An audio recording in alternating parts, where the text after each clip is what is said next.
നീ കുറെ ആയില്ല തുടങ്ങിയിട്ട്. ഞാനിവിടെ വലിഞ്ഞേറി വന്നൊന്നുമല്ല, നിന്റെ ചേട്ടൻ എന്നെ കല്യാണം കഴിച്ചിവിടെ കൊണ്ടുവന്നതാണ്. നിനക്ക് ഈ വീട്ടിലുള്ള അവകാശം തന്നെ എനിക്കുണ്ട് വീട്ടില്.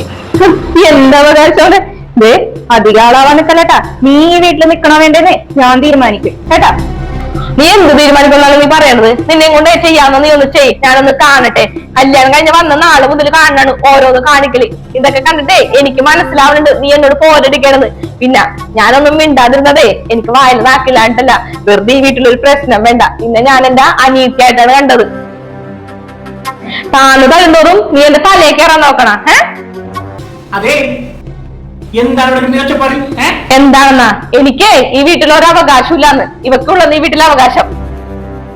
ഞാനെന്താണ് ഈ വീട്ടിലേക്ക് വലിഞ്ഞേരുന്നാണ്?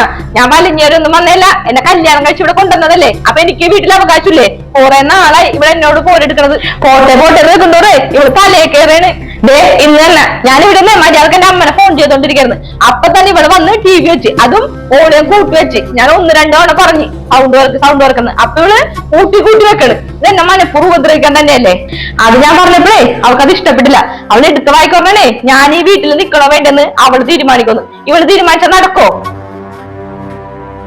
കല്യാണം കഴിഞ്ഞ് വന്ന നാളെ മുതൽ തുടങ്ങിയതാണ്. ഇത്രയും നാൾ ഞാൻ മിണ്ടാതിരുന്നതേ എന്റെ അനിയത്തിനെ പോലെ കണ്ടുകൊണ്ടാണ്. പോട്ടേന്ന് വെക്കുന്നൂറേ ഇവിടെ എന്റെ തലയെ കയറാണ്. ദേ ഇതിനെന്തായാലും ഇന്നൊരു തീരുമാനം വേണം. ഇനി ഇവിടെ സഹിക്കേണ്ട കാര്യമൊന്നേ എനിക്കില്ല. എന്റെ അമ്മ എന്താണ് കേൾക്കണത്? എന്ത് ഉദ്ദേശിച്ചിട്ടാണ്? ചേച്ചി എനിക്ക് കുറെ കാര്യങ്ങൾ വന്ന് പറഞ്ഞു. ഞാൻ അതിനൊന്നും പ്രതികരിക്കേണ്ടത് വേറൊന്നല്ല. പോട്ടെ നീ ഇന്നലെ നാളെ വന്നാവുന്ന വിചാരിച്ചിട്ടാണ്. അപ്പൊ ഓരോ ദിവസം ചെല്ലുന്നവരും നീ കൂടിക്കൊണ്ടിരിക്കണം. എല്ലാ വീട്ടിലും അമ്മായിമ്മ പോലാണ് കേൾക്കണത്. ഇവിടെ അമ്മ അവിടെ നമ്മൾ ഒരു പ്രശ്നമില്ല. നിനക്കാനുള്ള പ്രശ്നം ഇതിന് നാട്ടും കയറുന്നത് കഴിയുക. ഇതൊന്നും ഇവിടെ നടക്കുന്നില്ല. നീ ഒന്ന് ആലോചിച്ചേ, നാളെ നീ കല്യാണം കഴിഞ്ഞ് വേറെ വീട്ടിൽ ചെല്ലണം. അവിടെ മുൻപെടുത്ത് ചില പോര് കാണിച്ചിട്ടുണ്ടെങ്കിൽ നിനക്ക് സങ്കടാവൂലേ? പിന്നെ എനിക്കിപ്പോ ചേർത്ത് വന്നുകൊണ്ട് പെങ്ങളുടെ സ്ഥാനം നഷ്ടപ്പെട്ട് അല്ലെങ്കിൽ പെങ്ങളോടുള്ള സ്നേഹം കുറഞ്ഞെന്ന് അങ്ങനെ ഒന്നും നീ വിചാരിക്കണ്ട. പെങ്ങളോടുള്ള സ്നേഹം അത് മരണം വരെ അങ്ങനെ ഇരിക്കുള്ളൂ. മനസ്സിലായാ?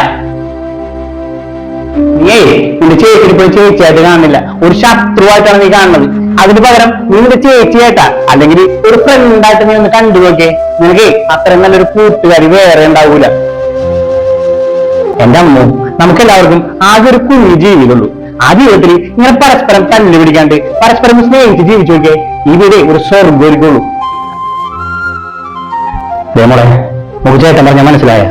ചേട്ടത്തിന് ഈ ഒരു ശത്രുവായിട്ട് കാണാൻ നിൽക്കരുത് കേട്ടാ. ചേട്ടത്തി എന്ന് പറഞ്ഞാലേ അമ്മയുടെ സ്ഥാനം തന്നെയാണ്. അതുപോലെ തന്നെ മാളും നിങ്ങൾ തമ്മിൽ ഇനി ഒരു പ്രശ്നമില്ല.